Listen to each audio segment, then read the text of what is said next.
screens, you see I have a number on top of my head. That's the system recognizing me as the customer, as a shopper.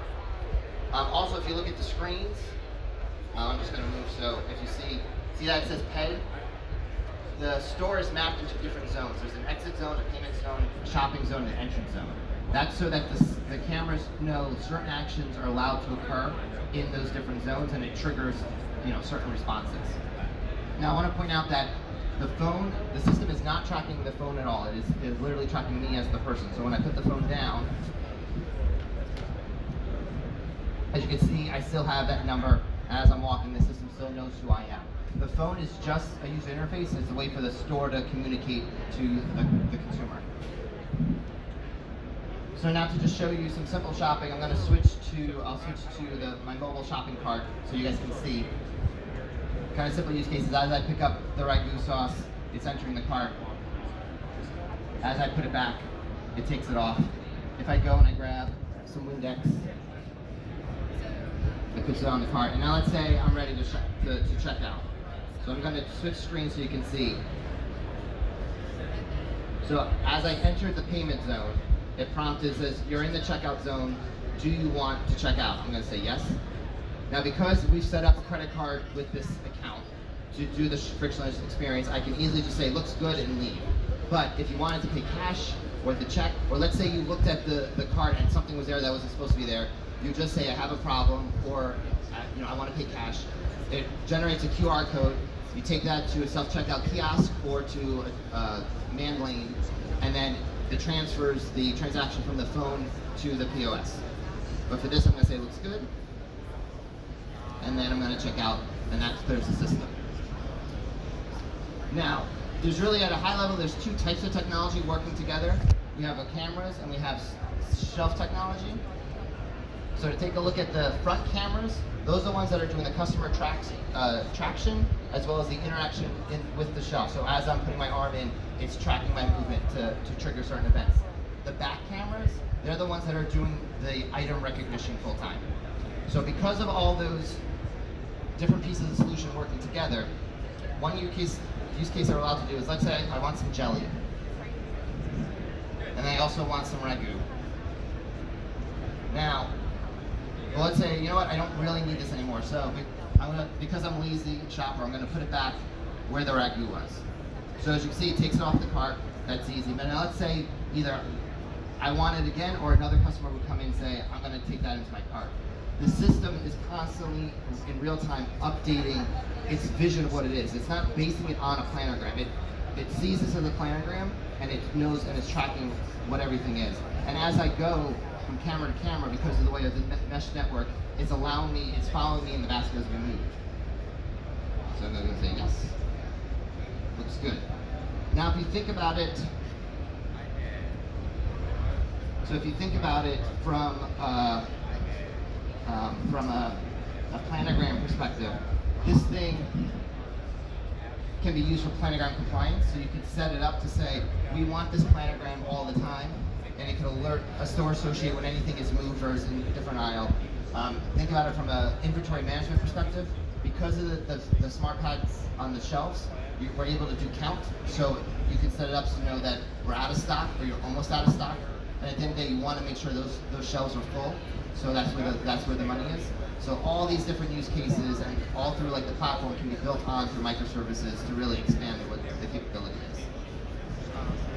So now, another interesting use case is not everything is jars and cans. We have loose bin items as well. So if I'm taking up, let's say, the Snickers, I pull up 3. As you can see, it's showing that I have 3 in the digital card. If I put 2 back, the system is smart enough it's going to calculate, and you see it's still showing that I have 1 in my hand. So if you think about this use case from a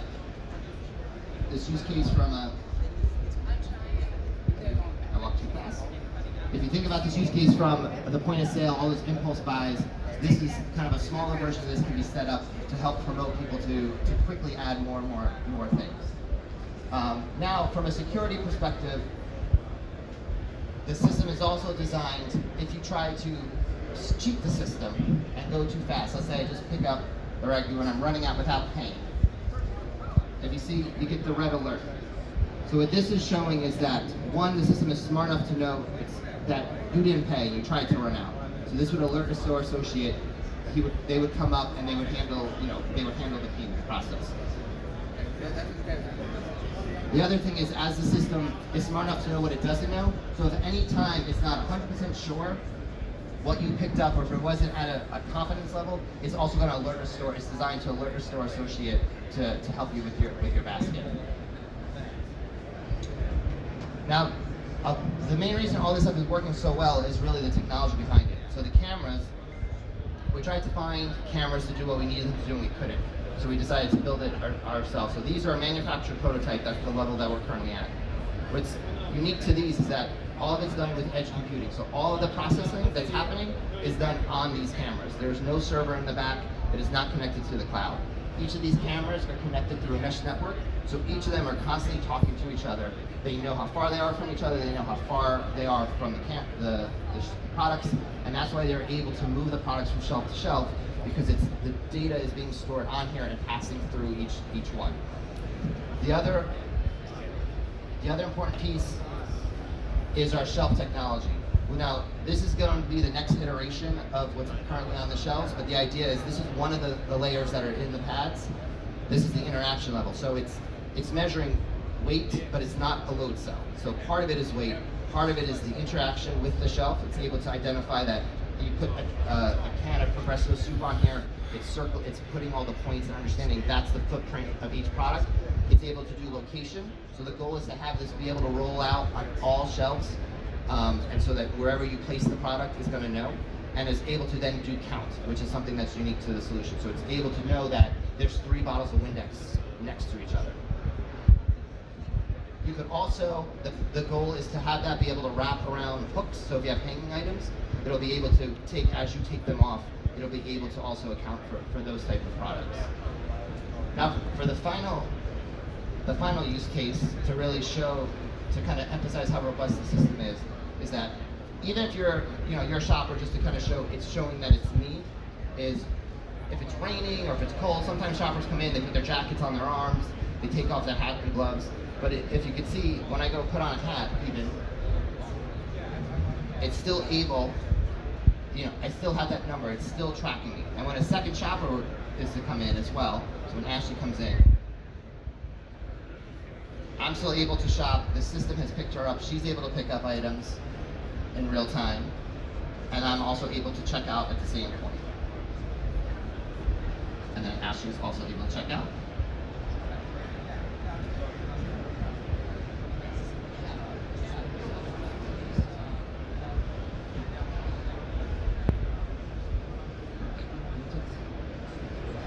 So, what you kind of seen this is really, as a whole, complete system. This is a frictionless store.